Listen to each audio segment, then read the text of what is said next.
Hi,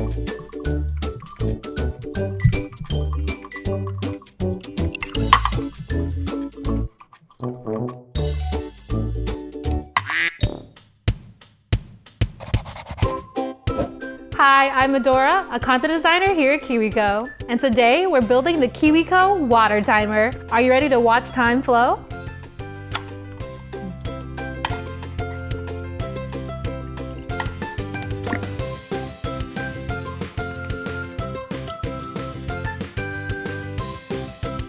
Part A, build the machine. All right, first grab the base and sticky foam feet. Peel off the sticky part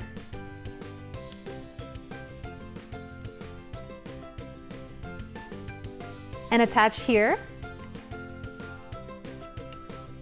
and here.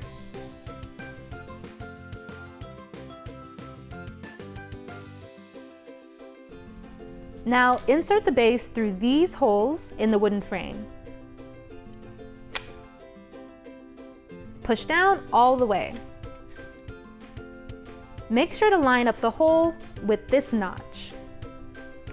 Our first stop and check. Make sure the base lines up with the bottom of the wood. Okay, add a T-nut here. Then twist in a screw.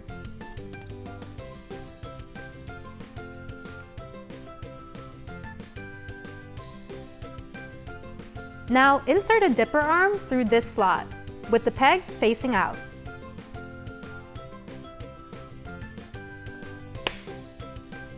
Alright, repeat on the other side with another dipper arm, making sure the peg faces out. Then insert the dipper here with the open side facing up. Slot the piece into the hole in the dipper arm. You may need to bend the arm out a little to poke both sides through the holes.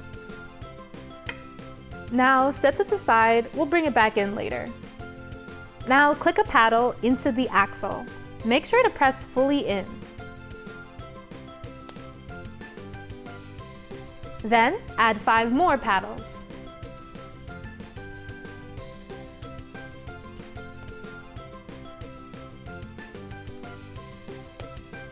Next, grab the flume and fold it in half. Then, make sure it's pointing this way, and then push in hard here. It may help to slide the tabs into the slots at an angle. Now, repeat on the other side with another clear panel. Make sure the panel is facing this way before pushing in. Then, push in so the tabs fit all the way in. Then, insert an axle cap through this hole in the clear panel. Now, grab the wheel you finished in step 9. Click one side here, and then poke through the hole on the other clear panel.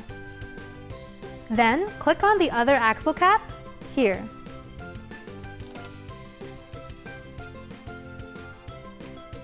Now, let's bring the base back from step 7 and attach the wheel setup through these slots. Make sure to push the tabs all the way.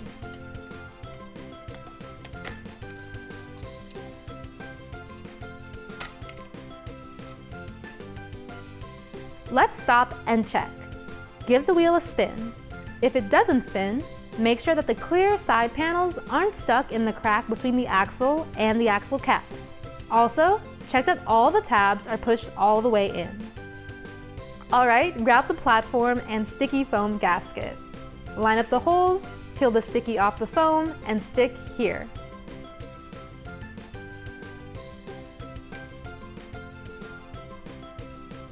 Now add a T-nut here.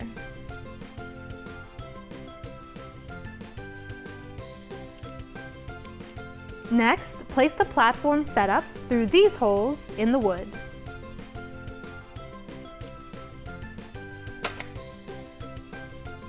Alright, use a screw and twist in here to hold the platform to the wood. Before the next step, grab both cups. Check out how one has a spout at the bottom, while the other is completely closed on the bottom. Grab the bottom cup with no spout for the next step. Now, place it on the bottom here. Next, grab the other cup with the spout and place it on top. Slide it under the rails, making sure the lip faces out. Make sure the top cup is fully under the rails. Once done, pat yourself on the back because you built the machine. Part B, let it flow. All right, grab the duck figure set, foam floats, and wiggle eyes. We'll make a pair. Stick the eyes here and here, then insert the ducks into the floats.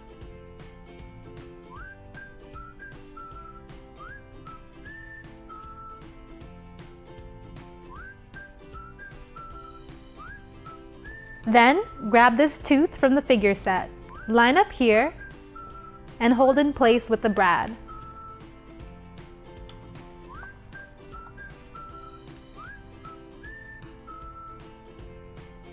On the other side, close the legs like this. Next, grab these figure set pieces. Place an arm here, then a brad. On the other side, flatten the legs, but not too tight. Now, grab the toothbrush from the figure set.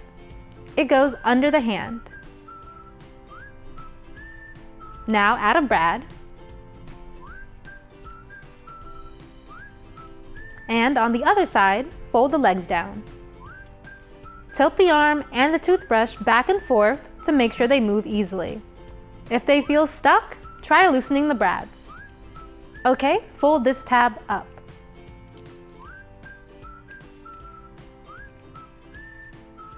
Now attach the figure to the peg here and here.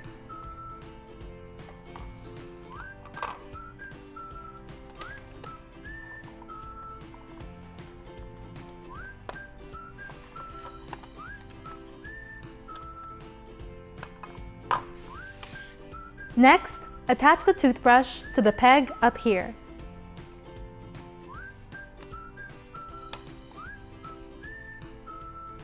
Before going on, slide the cup in and out to practice turning your fountain on and off. First, slide the cup in to start the flow. This is how you'll turn the fountain on. Then, slide the cup out to stop the flow. This is how you'll turn the fountain off.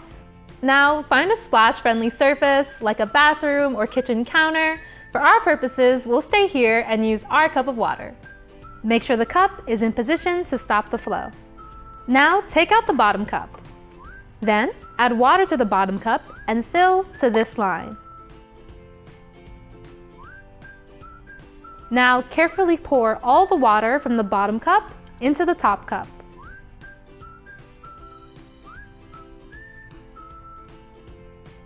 Then, put the bottom cup back. Then, place one of your ducks in the top cup and then the bottom cup. Now, just slide the cup in to start the flow. You can even give the wheel a little spin to help it get started. Then watch it run. The upper duck lowers while the dipper tips and pours the water. The tooth gets brushed and the duck on the bottom floats higher. Now let's reset. When the water has stopped flowing, you'll need to reset the timer if you want it to run again. First, move the top cup out to stop the flow. Then, tip the dipper to empty it. Now set aside the bottom cup. Alright, repeat part B, steps 12 through 15 to make it flow again. You'll want to take the duck out of the bottom cup before pouring.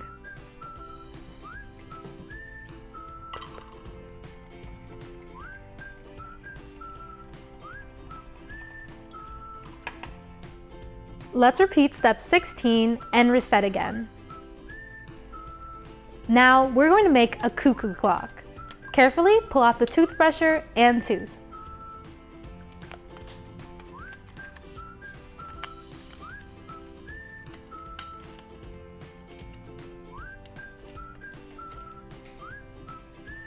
Okay, set down these pieces from the figure set.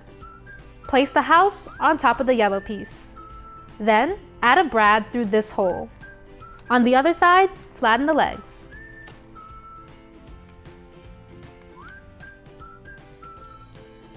move the pendulum to make sure it swings easily. If it feels stuck, try loosening the brad. Now, attach the house through this peg, here, and this peg.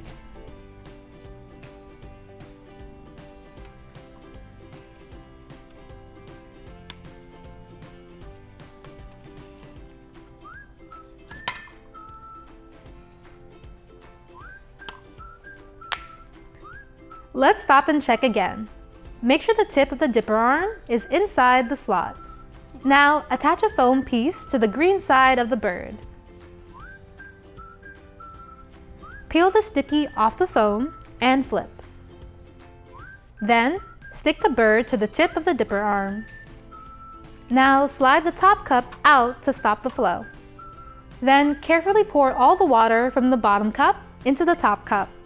Take the duck out of the bottom cup before pouring begins. Then, slide the cup into the start flow position and watch it run. The cuckoo bird spins and the pendulum swings. Cool, right? Okay, if you run into any trouble with your water timer, don't worry, I've got some tips to help. If your water wheel stops spinning midstream, make sure that the water hits the wheel.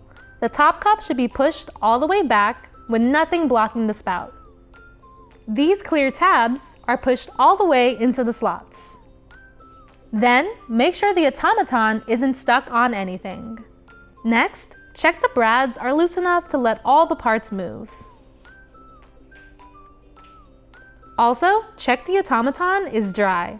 The pieces will stick if they get wet. And be sure the gasket is facing the right way so the holes line up. See Part A, Step 17 to double check. And finally, there should be a space between the side panels and the axle. See the stop and check after Part A, Step 16. If the water keeps flowing, even when the cup is in the stop flow position, first make sure the foam gasket is stuck in the right place. If the gasket is wrinkled or scrunched, replace it with a new one. And also, be sure that the cup tabs are underneath the rails. Check out Part A, Step 22 to double check. So your timer runs for about 2 minutes, and there's actually a lot of cool things you can do in that amount of time. For instance, you can brush your teeth in 2 minutes. Another fun thing to do is try reciting the alphabet, but backwards. Or you can name as many animals you can think of that start with the letter K. And my favorite game is trying to keep a ball from touching the ground for 2 whole minutes. But of course, you can always just sit back and watch it flow. It's so satisfying. Now, once you're done counting down with your timer, you may be wondering, what's happening here? Well, what you're seeing is water power at work. So, gravity pulls the water down through the spout in the top cup. The water then hits the paddles, pushing them down and around, spinning the wheel. Now, the spinning wheel powers the automaton's movements. And then the water fills the dipper, shifting the weight forward till the dipper tips. And finally, the dipper spills water into the bottom cup, floating the duck. Now, did you know the water wheel you just built is actually considered ancient technology? They've been around so long that we actually don't know who invented the first water wheel. But we do know that the flowing water turns a wheel and mechanical parts like gears and rods. Some of the things they were used for include pounding wheat into flour, cutting wood or stone, turning wool into comfortable clothing, and even making metal from ore. Water wheels stayed pretty common until they were replaced by electrical power. But you can still find some in use today in places without good access to electricity. It's pretty cool to see a technology that's so old, yet still so good at getting stuff done. Thanks so much for building with us today. If you enjoyed this video and you want to see more, be sure to like and subscribe. I'll see you next time. Like a kitchen or a bathroom counter, flip them. For us, we'll use this area. If your water teamer's another fun game is trying to keep a ooh, the water hits the spettles, turning cloth into wool.